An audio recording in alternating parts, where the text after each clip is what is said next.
Good afternoon, everyone. I'm gonna start doing this. Is gonna be a short video. I'm gonna start. This is gonna be right now. This is gonna be the few movie classics review. Few monster movie classics. Some of the ones that I've got instigated here are not actually kaiju.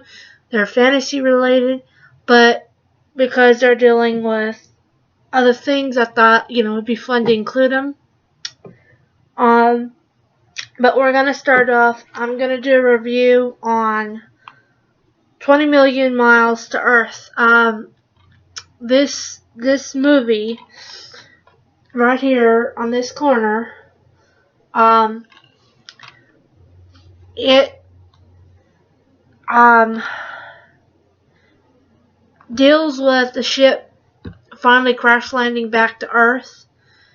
There are, of course, some spacemen that survive, and what happens is a capsule washes up on shore. Well, this little kid finds it, and he goes and he takes it to a scientist guy, and they open it up and they realize that there's an egg in this capsule, and it eventually hatches out into this monster. And at first it's really tiny, and then as the movie progresses, this guy gets bigger and bigger. Eventually it becomes very violent, and they eventually do away with it. And then the next thing in this is the giant claw. It's about a giant prehistoric bird that the legend is if you see it, it will be your death. The main characters realize something's happening because something is tearing up the airplanes and crashing them, and the military is losing sight of their special aircraft. And one of the pilots, swears up and down he saw this thing come flying at him. Well, they don't believe him until later they get a couple on their honeymoon unintentionally get grabbed and eaten, but their camera takes a picture of the wingtip of this thing, and they realize that it is a picture of a prehistoric bird. Then they find out that this thing is collecting stuff. After it's destroyed airplanes, helicopters, it's taking them and building a nest, and in that nest, so they go down there and they find out that that nest there's this huge egg. And the military guy and the scientist girl, they have a bit of a romance, and they realize that this is bad news. So the military guy, of course, he goes and he shoots the egg, which is the wrong thing to do because it makes the mother bird really mad. But all in all, if you really like sci-fi creature classics, I do recommend to get it, because yes, it's really cool. But you have to understand the whole thing is done as a marionette. It's basically a puppet on strings, and every once in a while, if you really pay attention, you can actually see the strings on the creature. And it's called The Giant Claw. It's really good. And the next one is It Came from Beneath the Sea, which deals with a giant octopus that decides to wreak havoc on a city, and they have to try and of course they eventually do. They kill it. But it takes a while, and it's stop motion. But back in the day, stop motion was the thing. That was the best you could do with monsters and stuff like that. And then we have another one called Beast from 20 Fathoms and Them. Beast from 20 Fathoms is kind of like a prehistoric lizard.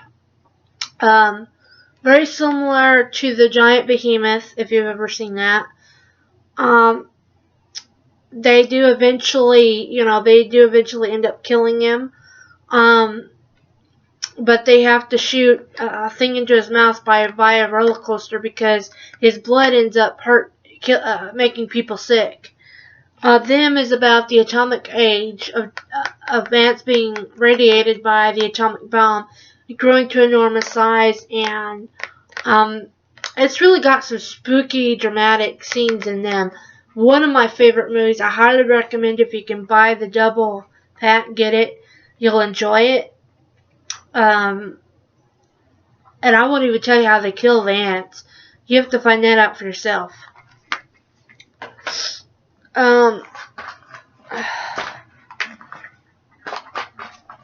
That is it for my... Oh, no, it's not. Okay. This is the American version for Varan the Unbelievable. I recommend you get this, and I also recommend if you can, even if you gotta get a bootleg copy, get the Japanese version, because we cut out a lot of stuff in this version. In this version, they decided we had to cut out where Varan flies. I guess they thought us Americans thought it would be really silly, I guess, but I actually enjoyed the Japanese one more because we actually get more of a story of him destroying stuff and how the natives deal with things too. All in all, it's not a bad thing. So if you can get, American version's more widely accessible.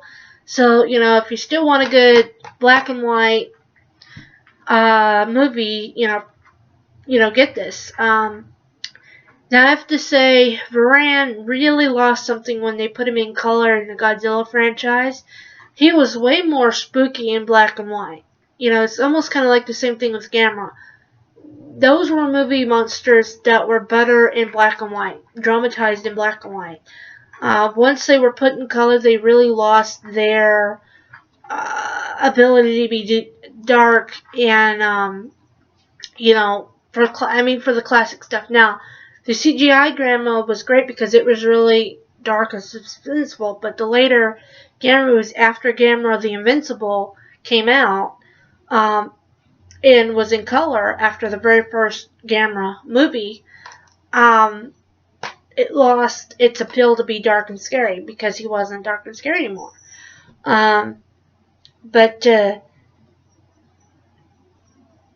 both of these monsters were better off being in black and white, and Varan and Gamera were pretty much the last movie monsters to be made into black and white. Now this is the Japanese version. If you can find it, get it, because it shows Varan flying, and it also shows a little bit more on the natives and how they deal with Varan. I do recommend you get it because it's very enjoyable, but the problem is it's not available in any store. You might have to go and get a bootleg copy. If you know somebody that has this and can burn it for you, that's great. Get it. And now we're going to come to one other classic. Now, I've already talked about Rodan and my Godzilla stuff, but this one is the Gargantuas. Now, the Gargantuas, I recommend getting this copy because you get both Japanese versions and English versions. Watch the Japanese versions in Gargantuas because you actually see the green guy eat people, whereas in the American they don't. In the Japanese version, they talk about the Japanese Frankenstein having these things grow from the result of his explosion when he fought Baragon. I have not seen that movie yet. I've got it on order, so I'm hoping it gets here pretty soon so I can do a review on it. Of course, you have a good and a bad Gargantua. And at first, the good guy, he comes in, sees the bad one's hurt, and he tries to help him, but then he gets mad because this other guy, is tearing up stuff, and he's just not doing right. And they eventually start battling it out, and they end up eventually fighting each other in a city. but they also touch on that these were offspring of Frankenstein. Whereas in the American version, we kind of touch on it, but we don't really say where they're from. But in the Japanese version, they do, and which is great. Um, Basically, War of the Gargantuas was a sequel off of Frankenstein Conquers the World. Many people did not know that, and I will now eventually have that movie as soon as it ships, as well as Smog the Space Monster. Yogg the Space Monster. And when I get those, I'll do a review. Hopefully, they'll be Region 1. Because it really didn't say on that site that I ordered it from. But anyway, this is my classic monster review for right now. I intend to get more classic 50s monster flicks anyway. And as soon as I get them all, then I will do a review of each movie. Even if I get them in a ultimate, sci-fi movie pack collection or double feature or triple feature thing, they will be gone through, and I will be doing a review on all of them. Now, that was a synopsis basically of the storyline. And I recommend the ones I just showed. Go out and buy them if you can. If you're a fan of any monster movie, any kaiju movie, nab them up before they're gone, because Amazon's got a few, like there's the Black Scorpion, which is a monster. It's a monster flick, but it's on demand, so you have to order it on demand. I'm going to get me a copy of that eventually. I had some other copies. I had like a copy of the Mushroom People, but I've misplaced it. I have no idea what I did with it. But I'll have to reorder that. That is this. This one will be going up today, and I'm going to stop here, and then I'm going to do another video review. Get these all done out of the way, and then upload them each day.